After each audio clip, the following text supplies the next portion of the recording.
Hello everyone, কেমন আছেন সবাই? আমার কয়েকজন ছাত্রীর অনেক দিন ধরে আবদার ছিল, দিদি আপনি কিভাবে বিরিয়ানি বানান ঘরোয়াভাবে। তো আজকে সেই ভিডিওটাই নিয়ে এসেছি। আগেই বলে রাখি, ঘরোয়াভাবে বিরিয়ানি, কিন্তু স্বাদে বা গন্ধে এবং দেখতে কোনোটাতেই এক চুল কম নয়। চলুন শুরু করা যাক। প্রথমে বেরেস্তাটা ভেজে নিচ্ছি। এখানে খানিকটা জলের ওপর হলুদ গুঁড়ো দিয়ে আমি বিরিয়ানির আলুগুলোকে হাফ সেদ্ধ করে নেব।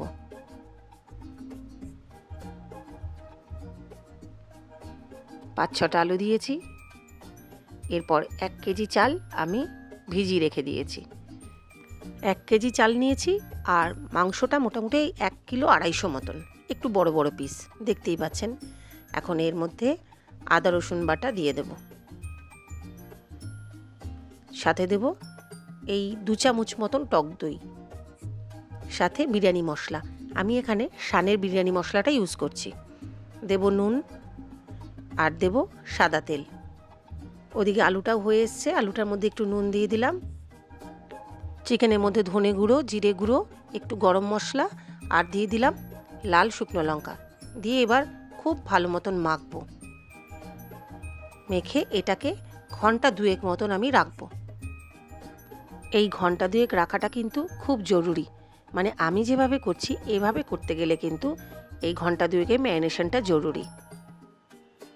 নির্দিষ্ট সময় পরে আমি যে পাত্রে বিরিয়ানিটা রান্না করব সেই পাত্রে আমি মাংসগুলোকে দিয়ে দিচ্ছি, এক এক করে এভাবে সুন্দর করে সাজিয়ে নিচ্ছি।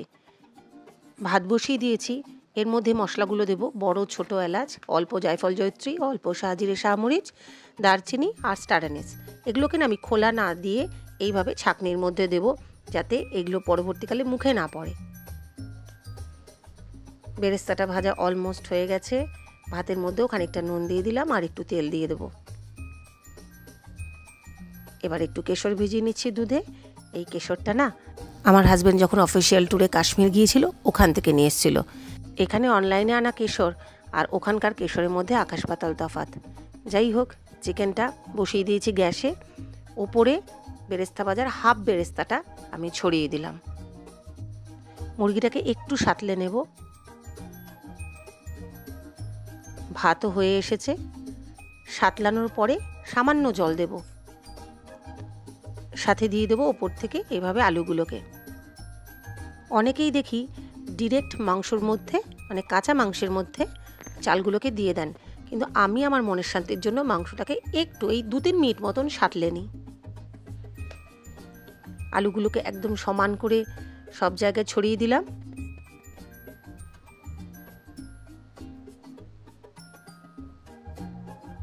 যে সামান্য জলটা দিয়েছিলাম সেটা প্রায় শুকিয়ে এসছে। এবার আমি এই ভাতটাকে দেব।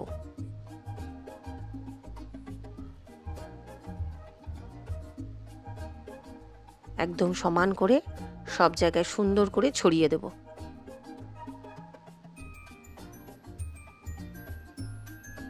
এক প্রস্থ ছড়ানো হয়ে গেছে। এর উপর বাকি বেরেস্তাটা দেব।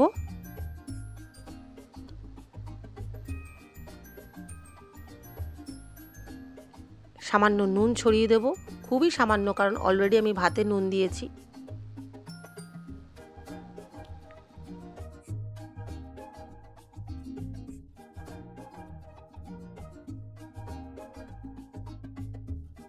এই যে কেশরটা বলেছিলাম না খুব সুন্দর রং হয়, দেখুন কি সুন্দর রং এসছে।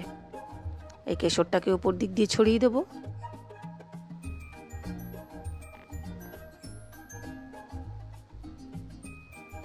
এবার দেব খানিকটা বিরিয়ানি মশলা। শানের বিরিয়ানি মশলা ছাড়া আমি কিন্তু খুব একটা অন্য কোনো মশলা ইউজ করি না, যদি সেটা প্যাকেটের মশলা হয়। অনেক সময়ই আমি বাড়িতেও মশলা করি। আজকে আর করতে ইচ্ছা করলো না, চটজলদি রান্না করব, তাই জন্য এই বাইরের মশলা দিয়েই করলাম। এবার একটু গোলাপ জল ছড়িয়ে দেব।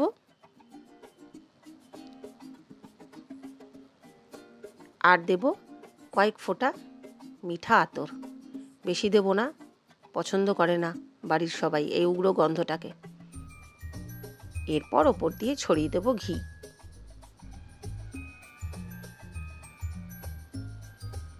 ব্যাস, বাকি কামাল তো মশলাই করবে। এরপর অ্যালুমিনিয়াম ফয়েল দিয়ে এভাবে ঢেকে দেব আটা দেব না, অনেকটা আটা নষ্ট হয়, তার বদলে এটাই যথেষ্ট। এরপর ঢাকনা দিয়ে শিলনোড়াটা বসিয়ে দেব। এটা আমি মিনিট 2 মতন এভাবে হাই ফ্লেমে রান্নাটা করব, ঠিক মিনিট 2 মতন।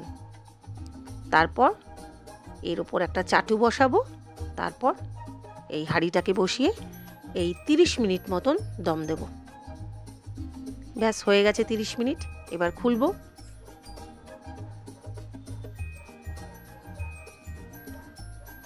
গন্ধটা নাকে আসছে। এই মোমেন্টটাই বেস্ট মোমেন্ট, যখন এই ঢাকনাটা খুলে বিরিয়ানিটার গন্ধটা শোকা হয়। কাছের থেকে দেখাচ্ছি, একটাও চাল কিন্তু ভাঙেনি। এই বিরিয়ানির কিন্তু চালটাই আসল, মাংস তো সকলেরই সেদ্ধই হবে। দেখুন আমি বেড়ে দেব।